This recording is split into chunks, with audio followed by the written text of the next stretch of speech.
आप देख रहे हैं अवाम के उठाए गए सवालात, हालत हाजरा पर तबसरों, तज्जियों, खबरों पर मुहित प्रोग्राम न्यूज लाइन रिदा सैफी के साथ।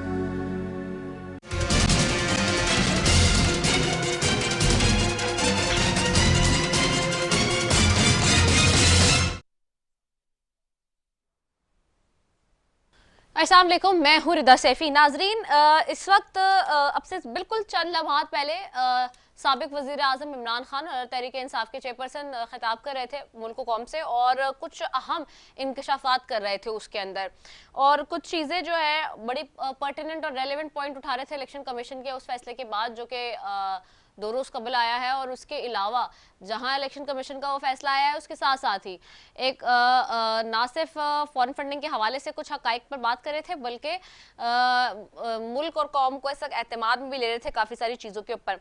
अच्छा, पहले तो थोड़ा सा एक शॉर्ट जिसमें उन्होंने पाकिस्तान पीपल्स पार्टी के हवाले से कहा है और मुस्लिम लीग नून के हवाले से कहा है। उन्होंने कहा मुस्लिम लीग नून जो इलेक्शन कमीशन की बी टीम बन गई, वहाँ जाके बल्कि इलेक्शन कमीशन मुस्लिम लीग नून की बी टीम बन गई, वहाँ जाके जो है वो उनको फीड करती रही कि जी एज सून एज पॉसिबल आप इस केस का फैसला करें। दीगर मुबैना एलिगेशंस भी वो लगा रहे थे। फिर पीपल्स पार्टी के माजी के हवाले से कुछ बात कर रहे थे, बड़े अहम इशारे दे रहे थे। पहले वो सुन लेते हैं कि क्या कह रहे थे। जी, अब इन्होंने आखिर में ये इलेक्शन कमीशन को ढूंढा। हमेशा ये याद रखें कि ये हमेशा इदारों को इस्तेमाल करते हैं। हमें सबको याद रखना चाहिए कि जुल्फ़िकार अली भुट्टो को जब कत्ल किया गया था तो उनको खौफ था कि वो अगर पब्लिक में आ गया तो वो संभाला नहीं जाएगा। और ये जो लोग आज इत्तेहादी हैं पीपल्स पार्टी के, यही लोग बैठे हुए थे जिन्होंने पूरी मदद की जब भुट्टो का जुडिशियल मर्डर किया। यही लोग थे। अब इन्हीं लोगों ने इलेक्शन कमीशन ढूंढ ली है।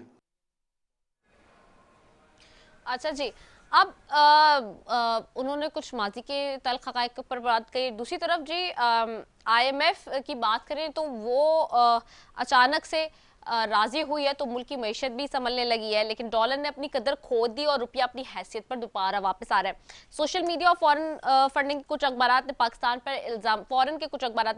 इल्जाम लगाना शुरू कर दिए हैं। एक तरफ के अलकायदा के सरबराह एमन अल-जवाहिरी पर जो ड्रोन से कार्रवाई हुई उसमें पाकिस्तान ने अड्डे फराहम किए, जिसकी बदौलत अमेरिका ने पाकिस्तानी मीशत को सहारा दिया है। मामला तय पाएगा और पाकिस्तान एब्सोल्युटली नॉट से एब्सोल्युटली यस पर अमल पैरा हो चुका है। लेकिन दफ्तर खारजा ने आज इस हवाले से एमन अल-जवाहिरी के लिए कार्रवाई में पाकिस्तानी फ़ज़ाई हुदूद के इस्तेमाल का सबूत नहीं मिला, ये दफ्तर खारजा ने आज कहा है। अच्छा, शीरी मज़ारी साहिबा ने इसके हवाले से ट्विटर के ऊपर बात की थी पाकिस्तान तरीके इंसाफ से और ये पॉइंट रेज अप किया था।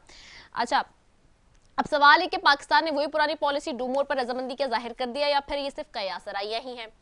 इसके ऊपर मजीद तहकीकात कौन करेगा, कैसे होंगी, हुकूमत कब तक इसके ऊपर जवाब देगी, मजीद भी ये। दूसरी जानिब वजूहात कोई भी हो, लेकिन बड़े अरसे बाद मईशत ने जैसे ही सही सिमत में जाना शुरू कर दिया, मुआशी बहरान ख़त्म हो रहा है, लेकिन सियासी बहरान अब तक वही आबोताब के साथ जारी है, जिसकी एक झलक अभी आपने देखी भी। मामलात कुछ बेहतर होना शुरू हुए थे कि 8 साल पुराना फॉरेन फंडिंग केस भी ये आ गया है और सियासी बहरान संगीन से संगीन तर होते चले गए हैं। इलेक्शन कमीशन ने फॉरेन फंडिंग के हवाले से फैसला सुनाया तो दोनों तरफ, जैसे कि हमने पहले भी कहा था, जीत के डंके बजने लगे थे और कयास आराइयां हो रही थी कि इमरान खान साहब को गिरफ्तार भी किया जा सकता है। और उसकी कड़ी ये है कि आज काबीना ने जो है इमरान खान का नाम ECL में डालने की मंजूरी दी है, लेकिन मुझे इसके बारे में कुछ समझ नहीं आ रही। कुल मैं आज पूछूंगी हुकूमत के नुमाइंदों से कि खान साहब का नाम ECL में डालने की क्या ज़रूरत पेश आई, क्योंकि जब से हुकूमत गई है खान साहब की तब से लेकर अब तक इन 4 महीनों के अंदर खान साहब ने कोई भी जो बैरून मुल्क है या कोई भी फॉरेन विजिट अभी तक नहीं किया है। तो अब जब और ना उनके जाने का उन्होंने कोई इंदिया दिया है, जबकि वो जा सकते हैं। हम ये बात बहुत अच्छे से जानते हैं कि apart from this Pakistani politics he is a world known, एक वो पर्सनालिटी है, एक उनकी अपनी सह है पूरी दुनिया में और पूरी दुनिया के लिए वो एक एम्बेसडर के तौर पे जाने माने जाते हैं। इस बारे में ही कल इमरान खान साहब ने एक निजी टीवी चैनल को इंटरव्यू दिया है और उसमें वो क्या कह रहे थे, आइए दिखाते हैं। ये बताएं कि गिरफ्तार किस चीज पे मुझे करेंगे, कोई ऐसी चीज है जिसके ऊपर गिरफ्तार करेंगे? और दूसरी चीज ECL ईसीएल पे मेरा डाम डालेंगे तो मैं इनका शुक्रिया अदा करना चाहता हूं, क्योंकि मैं कहीं बाहर जाना ही नहीं चाहता। वो खुद कह चुके थे कि मैं कहीं जाना नहीं चाहता, शुक्रिया अदा करूंगा। अब सवाल ये है दूसरी तरफ भी कि इमरान खान को गिरफ्तार किया जाता है तो क्या बेहतर होती हुई मैशत एक बार फिर डगमगाएगी और हालात किस तरफ जाएंगे? जैसे कि वफाकी काबीना इमरान खान साहब को सुप्रीम कोर्ट से नायल कराने के लिए भी सरगर्म है, तो क्या ऐसा मुमकिन हो सकता है? और चूंकि अभी ये भी खबर आ गई है कि हुकूमत ने पीटीआई के खिलाफ डिक्लेरेशन सुप्रीम कोर्ट भिजवाने का फैसला भी कर लिया है। इस हवाले से सिंध के सूबाई वजीर और पीपल्स पार्टी के वजीर इत्तलात शर्जील मेमन ने क्या कहा? कहा कि दुनिया की कोई भी अदालत इमरान खान को इस केस से बरी नहीं कर सकती। क्या कहना था, आइए सुनते हैं। इसकी ट्रांसलेशन इन दोनों इस जजमेंट की उर्दू और सिंधी में सब जगहों पे डिस्ट्रीब्यूट करें और छपवाएं भी सही, ताकि लोग पढ़ सकें। इमरान खान इस फैसले के बाद कोई जवाज दुनिया की कोई अदालत या कोई खास बेंच, दुनिया की कोई अदालत या कोई खास बेंच इमरान खान को इस केस से अब बरी नहीं कर सकती। बराए मेहरबानी इसको समझें, इस केस को पढ़ें। इस मामले में कल फवाद चौधरी ने भी कहा कि हमारे तो सारे अकाउंट डिक्लेयर हैं, नवाज शरीफ वाले तो उसामा बिन लादेन से पैसे लेते थे। क्या कहना था, फवाद चौधरी साहब की भी सुन लेते हैं। 16 के 16 अकाउंट्स जो हैं वो डिक्लेयर्ड हैं, उनमें किसी किस्म का जो है वो मामला नहीं है, और हर तरह का जो पैसा है वो ऐसे नहीं है जो पैसे जाते हैं जिन्होंने मनी लॉन्ड्रिंग करनी होती है, वो पैसे अकाउंटों में नहीं लेके जाते, वो ऐसे लेके जाते हैं जैसे नवाज शरीफ साहब ने उसामा बिन लादेन से पैसे लिए। जी, तो यहाँ पर आपको इस बात से भी आगाह करते चलेंगे, नवाज शरीफ ने उसामा बिन लादेन से फंड्स लिए, ये इल्ज़ाम तहरीक इंसाफ ने नहीं, ये इल्ज़ाम सबसे पहले पॉलिटिकल हिस्ट्री के जो स्टूडेंट्स होंगे उनको याद होगा कि तारीख में उनकी ही इस मौजूदा इत्तेहादी जमात पाकिस्तान पीपल्स पार्टी ने लगाया है। जबकि ताजुब की बात तो है कि आज पीपल्स पार्टी उस नून लीग की काबीना में बैठकर इमरान खान की फॉरेन फंडिंग के केस में नायल करवाना चाहती है इमरान खान को, जिसमें वो नून लीग के कायद के बारे में बेनजीर भुट्टो साहिबा भी कह चुके वो उसामा बिन लादेन से फंड्स ले चुके हैं। बेनजीर भुट्टो साहिबा का क्या कहना था, चले सुनते हैं। जो 1989 की बात है कि उसामा बिन लादेन ने $10 मिलियन भेजा था एक फौजी जनरल को, और उस फौजी जनरल ने उसामा बिन लादेन को नवाज शरीफ से मिलाया और कहा कि ये हमारी मदद कर रहा है। तो अब सवाल है कि पीपल्स पार्टी वालों से ही कि ये अगर बेनजीर भुट्टो साहिबा के इल्जामात दुरुस्त है तो क्या नवाज शरीफ को दुनिया की कोई भी अदालत, दुनिया का कोई भी बेंच बरी कर सकता है, उसी तरह से सेम जैसे कि आप इमरान खान साहब के लिए कह रहे हैं। तो सारे सवाल हैं जिसके ऊपर आज बात करेंगे। दूसरा, सेनेट में बड़ी गर्मा गर्मी रही जी आज, और कॉपियां फाड़ दी गई ऑपोजिशन की तरफ से, और वो क्यों, वो इसलिए क्योंकि जो नैब तरमीमी बिल है बेसिकली उस हवाले से आज वो कौमी असम्बली के बाद जी चेयरमैन सेनेट ने वहाँ पे पास कराया के हवाले से नैब तरमीम बिल मंजूर हुआ कौमी असम्बली के बाद, और तहरीक इंसाफ ने उसका वॉकआउट किया। साथ ही अपोजिशन ने चेयरमैन सेनेट के डेस्क का घेराव भी किया और उसकी बिल की कॉपियां भी फाड़ दी। तो ये वो सारे इश्यूज हैं जिसके ऊपर आज हम बात करेंगे। डिबेट का फोरम ऑन करूंगी, बड़े ज़बरदस्त आज मेहमान हैं पैनल में सारे ही, और आप सबके आज पैनल में जब डिबेट होगी तो आई एम प्रिटी श्योर कि कोई ना कोई चीज़ हम कंक्लूड करेंगे आज हफ्ते के आखिरी प्रोग्राम में। सबसे पहले जी अमजद अली नियाजी साहब, साथ ही जी सेंटर तहरीक इंसाफ से सेंटर राना मकबूल साहब मुस्लिम लीग नून से, और अखवानजादा चटान साहब पाकिस्तान पीपल्स पार्टी से। आप तीनों मौजूद मेहमानों का बेहद शुक्रिया। सबसे पहले सेंटर राना मकबूल साहब आपकी तरफ आ रही हूँ, इसलिए आ रही हूँ because I want to start with the NAB issue first, क्योंकि आज आप सेनेट में थे भी, और सेनेट के अंदर नैब तरमीमी बिल जो मंजूर हुआ है उसके ऊपर बड़े एतराज़ात है, रिजर्वेशंस है, तहफ़्फ़ुज़ात है ऑपोजिशन को, तहरीक इंसाफ को। आप लोगों ने नहीं सुनी, पास हो गया और उसकी कॉपियां भी फाड़ दी गई। सुना आज जी हो गया पास हो जी जी बेसिक बुनियादी तौर पे आवाज वापस आ रही जी जी। अगर आप नैब बिल की तारीख का थोड़ा तज़किया करें, आपको पता है कि ये पॉलिटिकल कोएर्शन का इंस्ट्रूमेंट बना रहा और इसका मुल्क को कोई फ़ायदा नहीं हुआ, नुकसान हुआ। इन्वेस्टमेंट इतनी डिस्करेज हुई जी, विच हंटिंग हुई और बेगुनाह लोगों को भी बंद किया गया और परेशान किया गया, लोगों की लेडीज़ को बंद किया गया और फिर कुछ निकला भी नहीं। इसलिए बुनियादी तौर पे इस लॉ की ज़रूरत नहीं थी। ये परवेज़ मुशर्रफ ने इसलिए बना लिया था कि उन्होंने टेल ट्विस्टिंग की, आर्म ट्विस्टिंग की और फिर गर्दन से पकड़ा पॉलिटिशियंस को। और अब याद है उन्होंने क्या किया था और किस तरह उन्होंने अपना प्राइम मिनिस्टर बनाया था जमाली साहब को, पीपल्स पार्टी से बंदे लेके, नून लीग से बंदे लेके, और इसको कोएसिव टूल के तहत हमने खुद हम इसके विक्टिम हैं कि 14 महीने हम बेगुनाह हमें उन्होंने अंदर रखा और फिर बाद में एक्विटल हो गया। अब 14 महीने का कौन जिम्मेवार है किसी को अंदर रखने का? इसलिए ये बड़ा परनिशियस लॉ है और मैं तो इस चीज़ का सपोर्टर हूँ कि इस लॉ को रहना ही नहीं चाहिए। अगर आपके पास पहले इंस्ट्रूमेंट्स हैं, फेडरल लेवल पे आपकी फेडरल इन्वेस्टिगेटिंग एजेंसी है और प्रोविंशियल लेवल पे आपके एंटी करप्शन डिपार्टमेंट्स हैं, फिर आपके जो इनकम टैक्स के हैं, कस्टम्स के हैं, SCPs है और मुख्तलिफ तरह के इंस्ट्रूमेंट्स आपके पास है करप्शन को डिग करने के और एक्शन लेने के लिए। इसलिए ये चीज़ जो है मैं तो अभी तक इसकी सपोर्ट करने के लिए तैयार नहीं हूँ। बहरहाल आप देखते हैं कि जो डिमोरलाइजेशन हुई ब्यूरोक्रेसी में, जो कि काम करने से होता है, प्लान पॉलिटिशियन बनाता है, इम्प्लीमेंटेशन ब्यूरोक्रेसी करती है। इतना इनएक्शन और इनर्शिया हो गया ब्यूरोक्रेसी में कि it resulted in administrative paralysis. ये आप सबको पता है।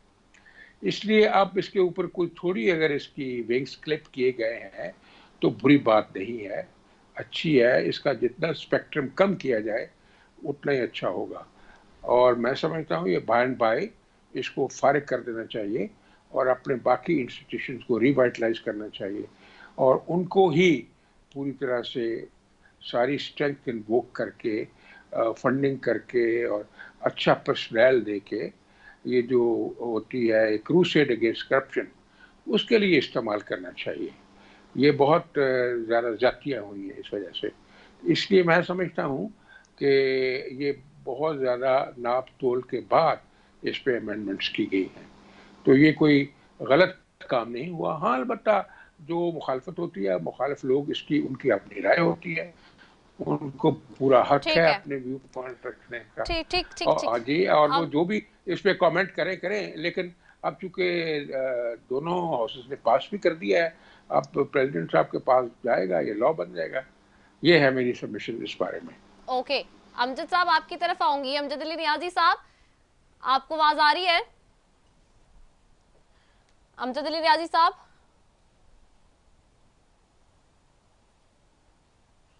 अमजद अली नियाजी साहब, आपको आवाज आ रही है?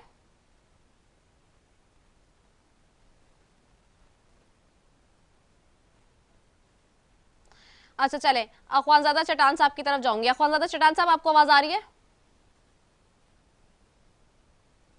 जी मुझे आवाज आ रही है। अच्छा अख्वानजादा चटान साहब, नैब के हवाले से सबसे पहले आ जाती हूँ। आज नैब का बिल जिस तरह से पास हुआ है और उस पर ऑपोजिशन के बहुत सारे रिजर्वेशन से तहफ़्फ़ुज़ात थे, वो कहते रहे, लेकिन उसके बावजूद जिस तरह से हंगामा रही सेनेट में हुई और सारी चीज़ हुई, बहरहाल अब तो जाएगा सदर के पास, लेकिन वहाँ पे भी बहुत सारे रिजर्वेशन है क्योंकि सदर बहुत सारी चीज़ों के ऊपर उस तरह से नहीं रिस्पॉन्ड कर रहे होते। तो अब जैसे कि सेंटर साहब ने कहा कि कौमी असेंबली से और सेनेट से पास हो गया है, लेकिन ये चीज़ों पे जिन पे रिजर्वेशंस थे, ऑपोजिशन को अच्छा नहीं था कि उनको साथ लेके चला जाता।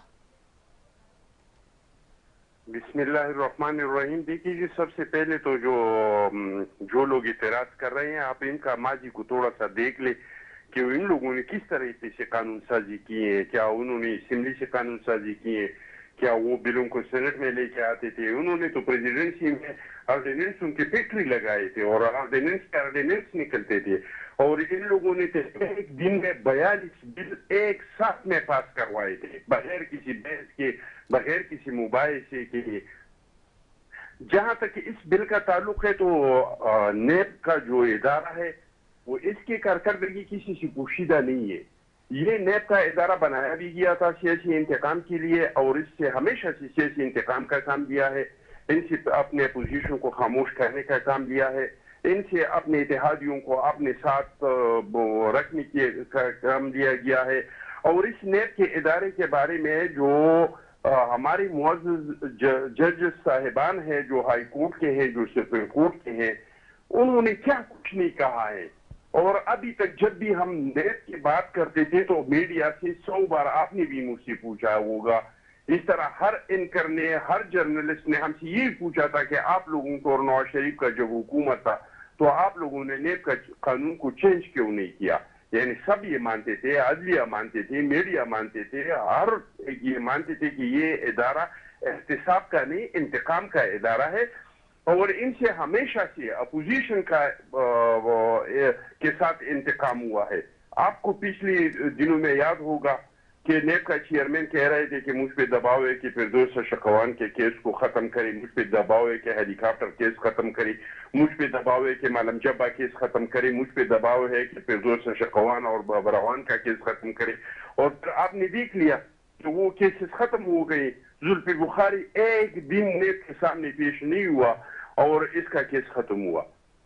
तो इसके जो मैं समझता हूँ कि इसमें लाजमी था कि इसमें तरामीम किया जाए और जो तरामीम सामने आए हैं अगर इसको आप पढ़े फिर अदालतों के फैसले पढ़े तो सुप्रीम कोर्ट और हाई कोर्ट के मुअज़्ज़ज़ जजों ने जो फैसले दिए हैं इनकी रोशनी में इसमें तरामीम हुई है और इसमें ज्यादातर तरामीम तो वही है जो पीटीआई वाले करना चाहते थे।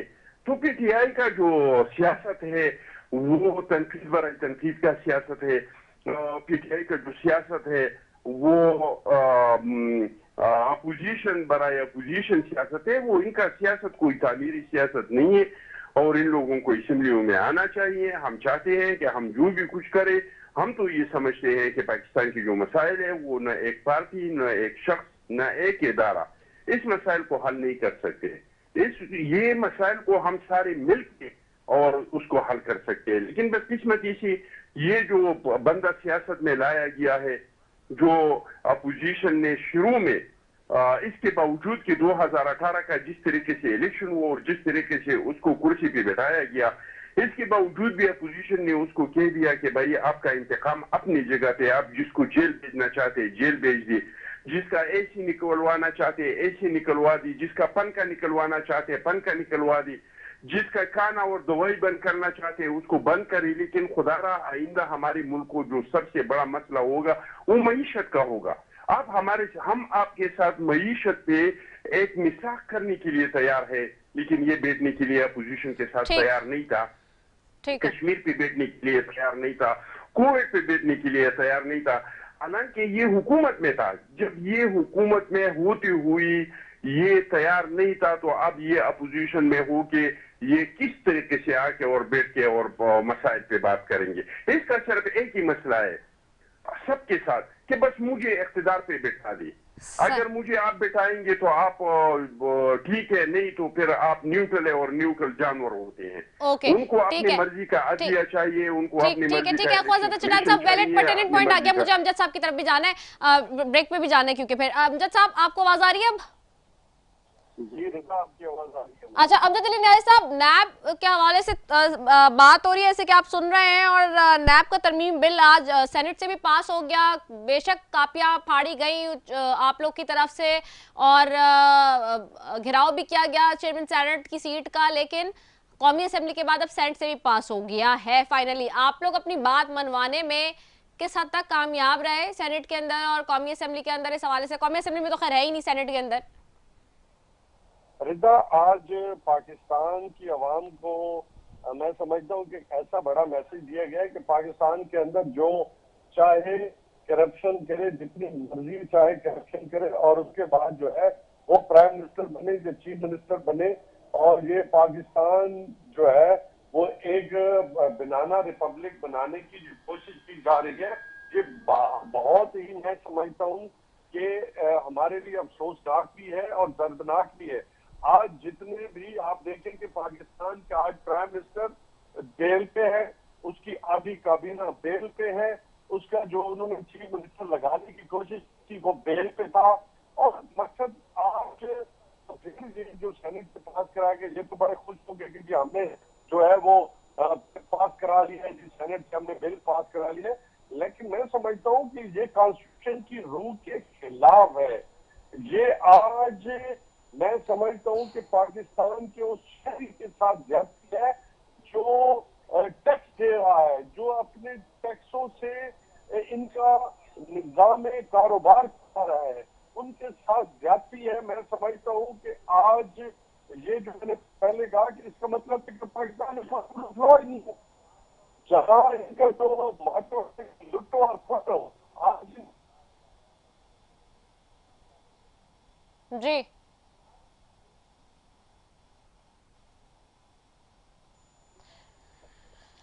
चले जी, एक ब्रेक की तरफ जाना है, कमर्शियल ब्रेक है, जरूरी है, इसलिए उसके बाद वापस आ रहे हैं, फिर यहीं से वापस आऊंगी अमजद नियाज़ साहब की तरफ से। Stay tune.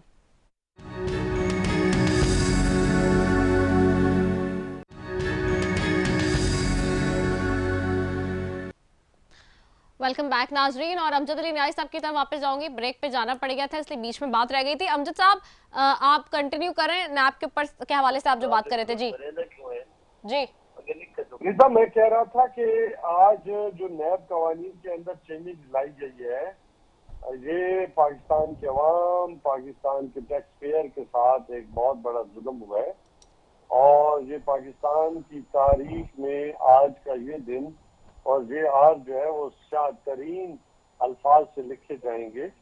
और मैं समझता हूँ कि ये पाकिस्तान के साथ एक बड़ा भयानक मजाक किया गया है कि जो भी लूट ले, पाकिस्तान का पैसा लूटे, टैक्स पेयर का पैसा लूटे, उसे कुछ पूछने वाला ना हो। आज इन्होंने जो NRO2 है उसकी तकमील की तरफ एक और कदम बढ़ाया है, और इनके चेहरे जो है वो पाकिस्तानी अवाम के सामने जो है वो आया चुके हैं। और जो हम डे वन से कहते आ रहे हैं कि इनका बुनियादी मकसद जो सिर्फ और सिर्फ पाकिस्तान के अंदर लूट मार करके अपने कारोबार को जो है बढ़ाना है, और गरीब के साथ इनका कुछ लेना देना नहीं है। इसलिए आपने देखा होगा कि ये जो तरामीम है, इसका बुनियादी फायदा जो है वो किन को है, जो आज इक़्तिदार या अशराफिया है। इसका मतलब है कि पाकिस्तान के अंदर जो क्लर्क हजरात हैं, जो छोटे मोटे कोई जो छोटे केडर के लोग हैं, जो छोटे गरीब, जो कोई बकरी चोरी कर लेता है, कोई भैंस चोरी कर लेता है, कोई 10 लाख चोरी कर लेता है, कोई 5,000 चोरी कर लेता है, वो जेलों में पड़े हैं। जो करोड़ों अरबों के हैं तो वो तो इसका मतलब एशियों के नीचे और बाहर के मुल्कों में मजे कर ले, आज भी दवाई के बहाने बाहर गया वापस नहीं आए। तो आज उनसे भी पूछा जाए कि ये 50 रुपए के स्टैम्प पेपर पे जो आपने एफिडेविट दिया था, तो आपने क्या पाकिस्तान को मैसेज दिया कि पाकिस्तान कोई यहाँ पे पूरी स्टेट इतनी कमजोर हो चुकी है, जो पाकिस्तान के इदारे जो है वो खत्म हो चुके हैं। सही।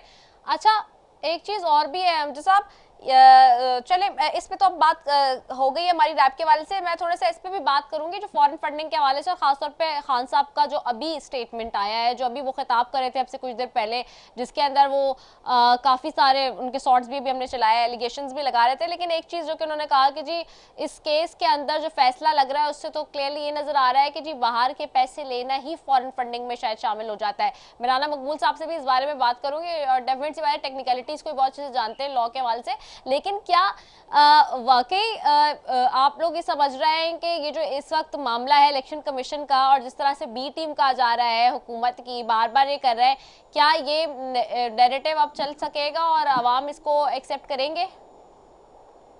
रिदा, आज जो आपके आज से 2 दिन पहले या जो फैसला दिया है इलेक्शन कमीशन ने, तो ये उसने साबित कर दिया है कि ये PDM की जो है बी टीम बन चुके हैं।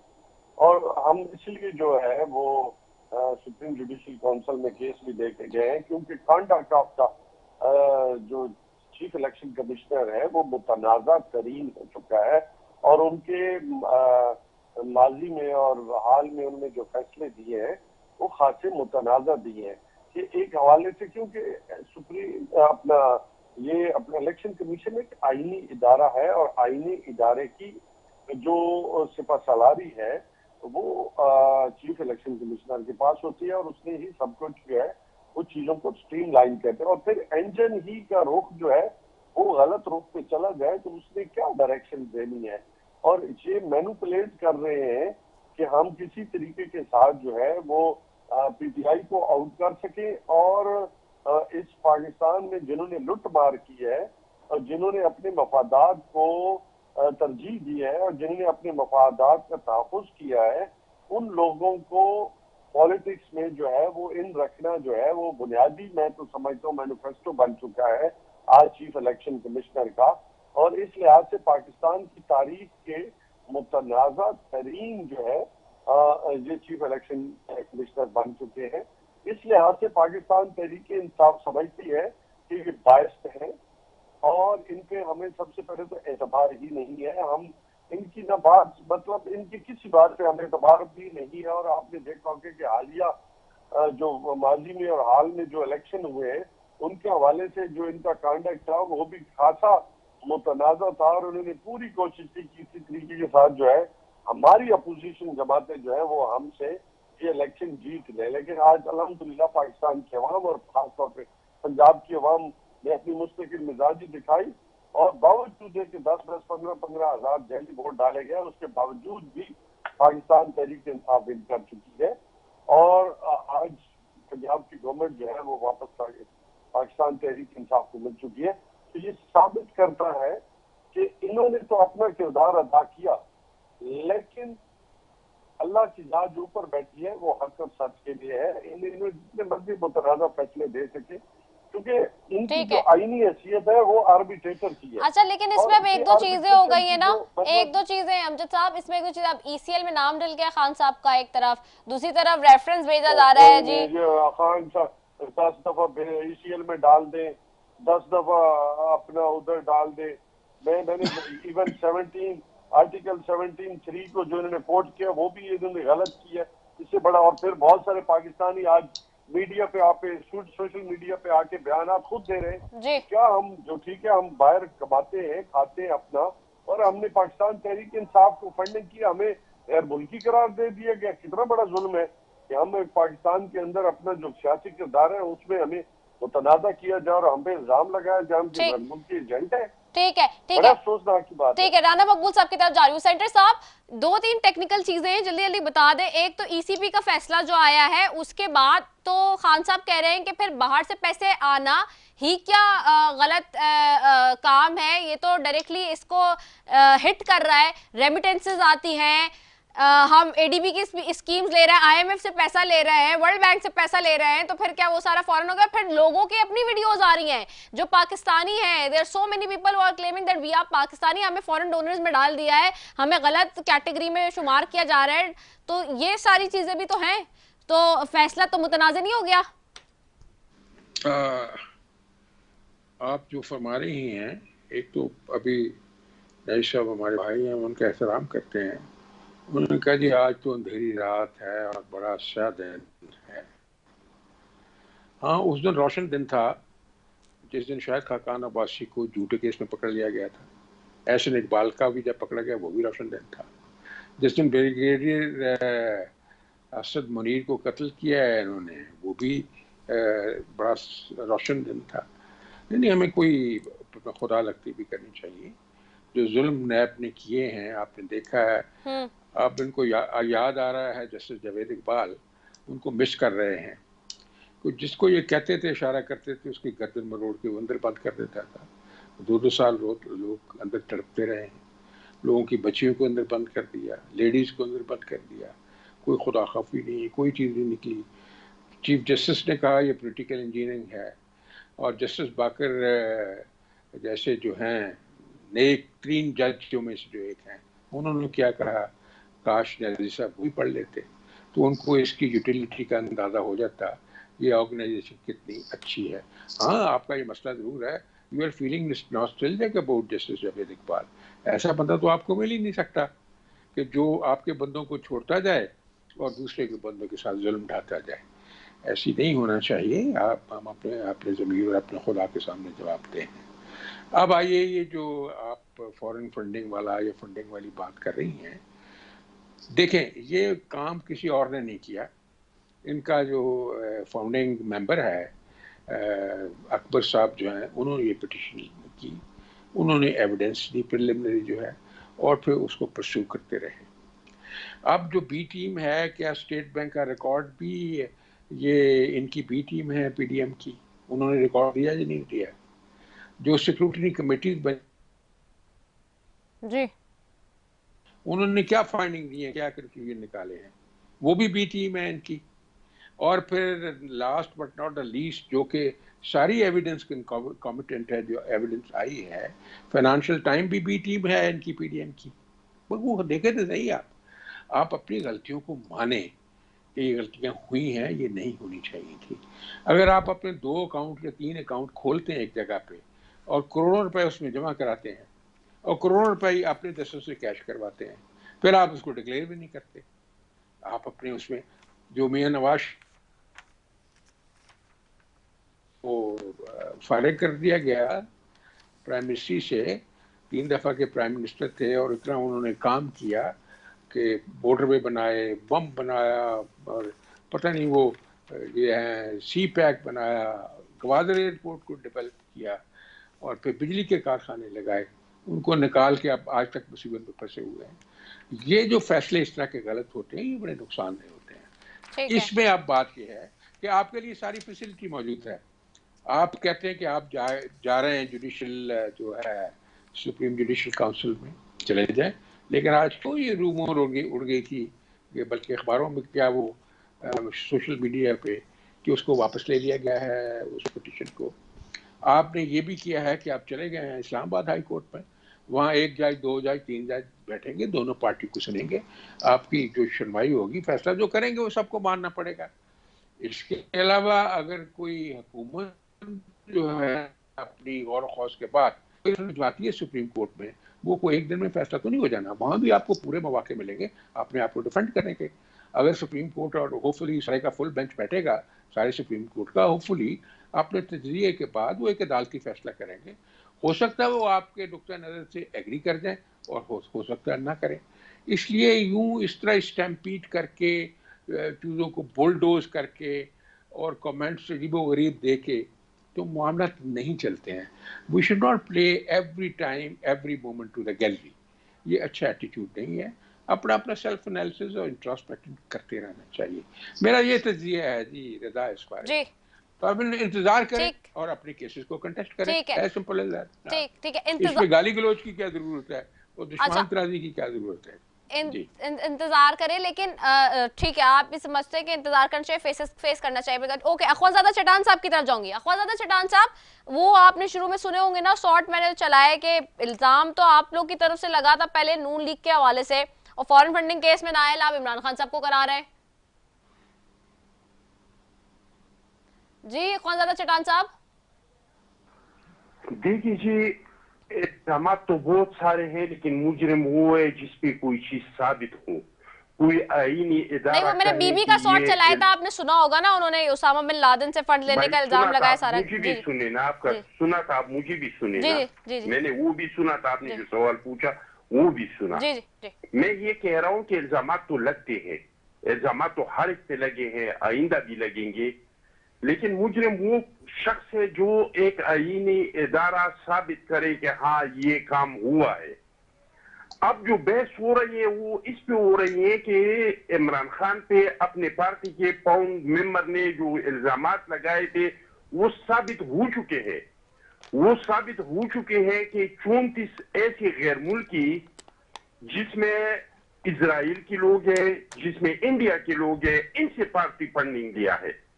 अब इमरान खान पे साबित हो चुका है कि बाहर के 351 कंपनियों ने उसको फंडिंग किया है, और ये इस पे साबित हो चुका है कि ये उनको सिर्फ फंडिंग नहीं किया गया है, उन्होंने इसके लिए भरपूर काम भी किया है। उन्होंने इसका जो इजराइल का मकसद है और जो इंडिया का मकसद है वो पूरा होने वाला था, और वो मकसद क्या है?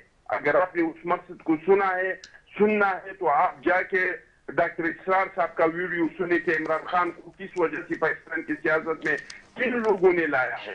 अगर आपको सुनना है तो जाके हकीम सईद साहब का वीडियो मौजूद है, उसको आप सुने कि इमरान खान को किस मकसद के लिए लाया है।